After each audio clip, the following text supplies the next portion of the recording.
Uh, Hi, Scott. So I always said that if I ever became president, I would play that all the time, no matter where I went in the building.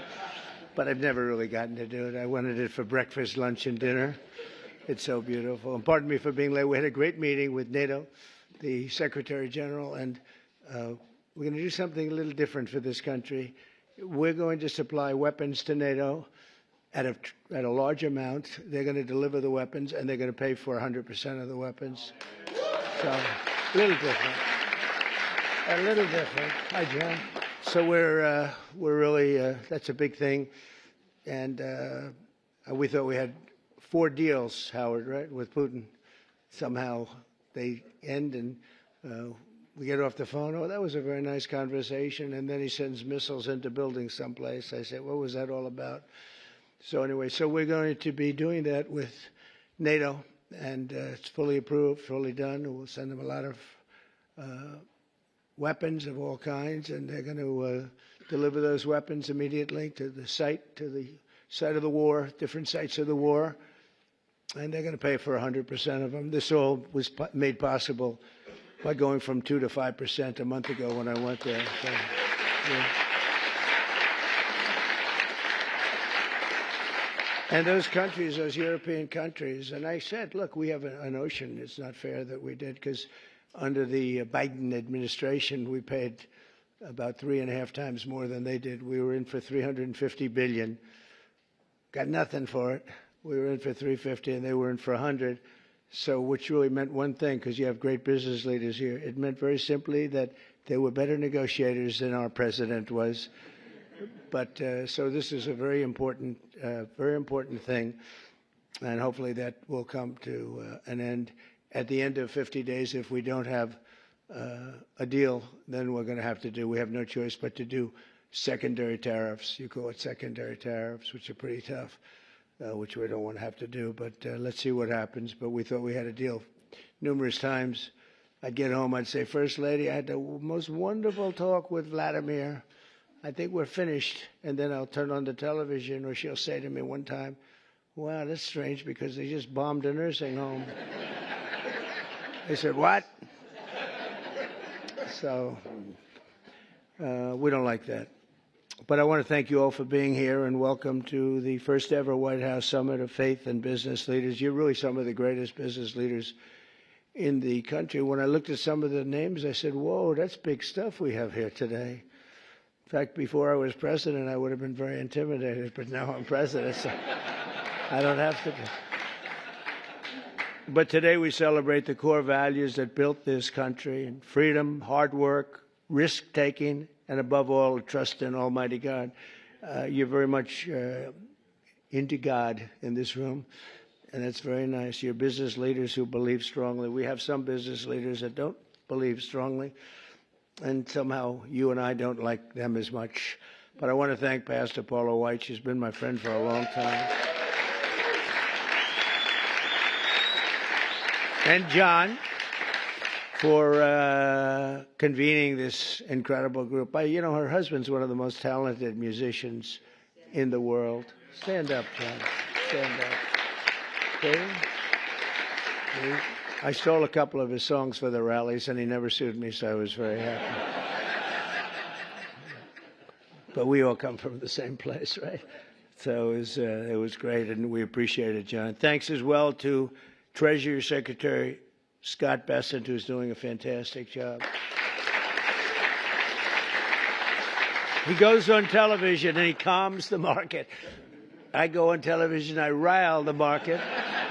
And I say, we better send him in there, Howard, right? And the market's become so calm and nice. So you're doing a good job, Scott. Thank you very much. You make any deals today? We got a lot of them, boy, I tell you. We have. But the best deal is just sending out the paper. You know, they keep saying, well, he hasn't made the deal. Well, we made a number of deals. But why isn't he doing deals? Because the paper is better than any deal we can make. Do you understand? The people in this, Kevin, they asked you that question this morning. You were great this morning. But they said, well, when is he going to start making deals? And the next time we could say, just, no, every time he sends out a document that you have to pay 35% or 25% or 50%. Or in one case, 100%. Those deals, you can't beat those deals, but we're still willing to talk. And they all, literally every country wants to make a deal. We're in a good position. You would call it a position of strength. I don't talk that way because I'm a politician now, unfortunately.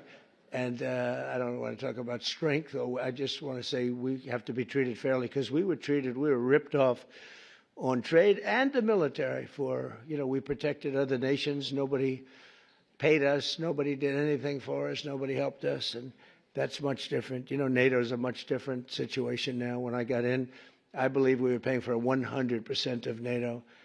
And now they're paying, they went from 2%, but they were paying 1%. To 5% that they're paying. It's a big difference. It's about $1 trillion difference. And they're wealthy, for the most part, wealthy countries. And some of them they're among the most powerful, among the wealthiest countries in the world. So they're going to start paying, and they want to pay. And we had a great meeting about 1 month ago. That set the stage for what happened here. But it's very important. So I want to thank Scott for being here. I want to thank Commerce Secretary Howard Lutnick. You are doing a good job. Am I right when I say I really don't want deals? I just want the paper to get sent? Right? It's true. I don't know if this is on television. Yeah, it's always on television. SBA administrator and a great person, cabinet member, a friend of mine for a long time, Kelly Loeffler. Kelly, you're doing great. She's small business, right? She only does small business. But when you add it all up, it's the biggest bank in the world by a factor of about 10, right? She's doing a great job. And director of the White House Faith Office, Jenny Korn, who's also amazing. Thanks, Jenny. From the earliest days of our republic, the steady compass of faith has guided the strong hands of American workers, builders, and entrepreneurs like really no other. Our country was founded by pilgrims and believers, and every generation since, Americans of faith have built our communities and forged new industries and enriched our country by millions and millions of people and ways. John D. Rockefeller, J.C. Penney, Charles Goodyear, Truett Cathy, and frankly, we have people I could name right in this room sitting here that their names are every bit as big as that. They were inspired by their love of God, and now the proud tradition continues with all of you. And this group reminds us, as a nation that prays is a nation that prospers. And you see that. I think one of the reasons we went so bad is they really wanted to take God and religion out of your lives. And there was nobody to, look up to. There was just nobody. It was, we were freewheeling. And we can't freewheel. Now we have to bring religion back into the country, and we're starting to do that, I think, at a very high level, Paula, a very, very high level. You see churches are starting to fill up again. Under the Trump administration, America is prospering, and America is winning like never before. Our country is back. So I was in Qatar, Saudi Arabia, UAE, and then a month ago we were in Europe with all of the NATO countries, European countries, and plus Canada. And almost everyone said almost the exact same words. They said, 1 year ago, your country was dead.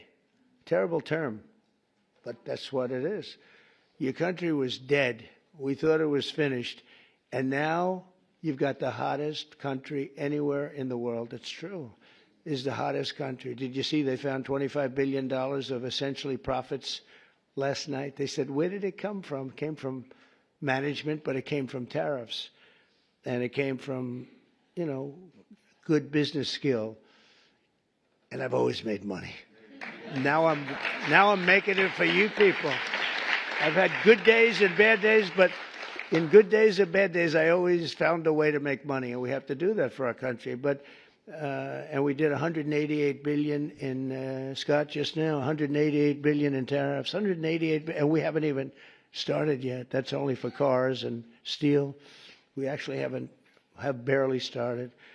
The economy is roaring, business confidence is soaring, incomes are up, prices are down, and inflation is dead. It's dead. We have a bad Fed chairman, really bad. If he would lower the rates, and I tried being nice to the guy, it doesn't help. He's like a knucklehead. No, he's a knucklehead. Stupid guy. He really is. You know, each point, think of this, each point costs us $360 billion. Billion. 1 point, $360 billion. 2 points, you got $600, $700 billion. And we're way high. We're at 450 or 425? 450? And how do you go borrow money at 1% when the Fed has you at 450? And, you know, it's not that easy. I get angry at them. Why are we paying so much? You know, because he's got you up at this number.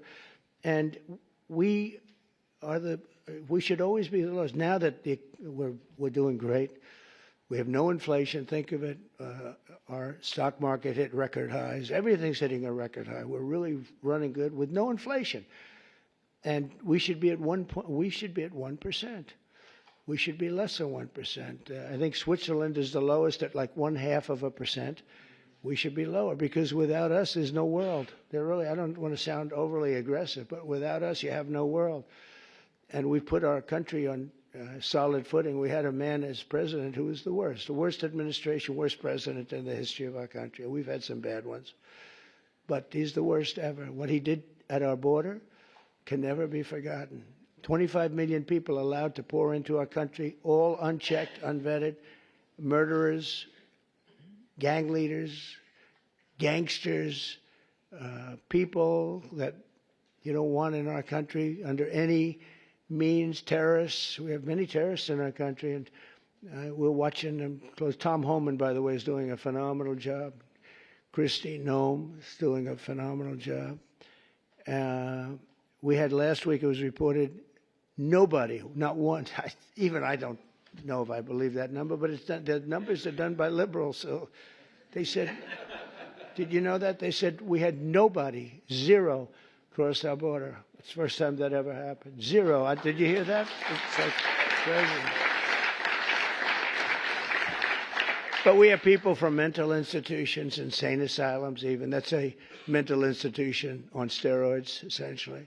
But we had people coming into our country. We can't have them. And we have to get them out. But we can never forgive this administration, this past. And I'm okay with administrations. I mean, I can go through a Democrat administration, say, hey, look, they worked hard, they tried hard. But the things that they did to this country, we can never, ever forget it. From the rigged elections to the border, to the transgender for everybody, from men playing in women's sport. You ever take a look at some of these records? There was a long-distance race, a marathon, where they had a great female runner, a number of them, but they had one in particular, and they had just an average male runner who had transitioned. He won the race at the end of the day by 5 hours and 14 minutes. They waited for 5 hours. The weightlifting records are better, though. The weightlifting records are better, you know, the way they took a record that hasn't been broken for 18 years. 18 years. And, you know, they'd add a quarter of an ounce on each side of the barbell. And they'd just, a little tiny piece of stuff. She'd go up and she couldn't get it up. And this guy comes along. Have you lifted before? Yes, at a low level. He was a low-level lifter as a man, but transitioned. And he goes up to that thing. Bing, bing, bing, bing, bing. Could have done it all day long. Broke the record by 119 pounds. The whole thing is crazy. The swimming records are pretty good, too. You got to see that. I told the story. You had this great group of young ladies, and they grew up with each other because, you know, they sort of swam at the top level. And they were swimming, and one girl was seriously injured. She looked left, and she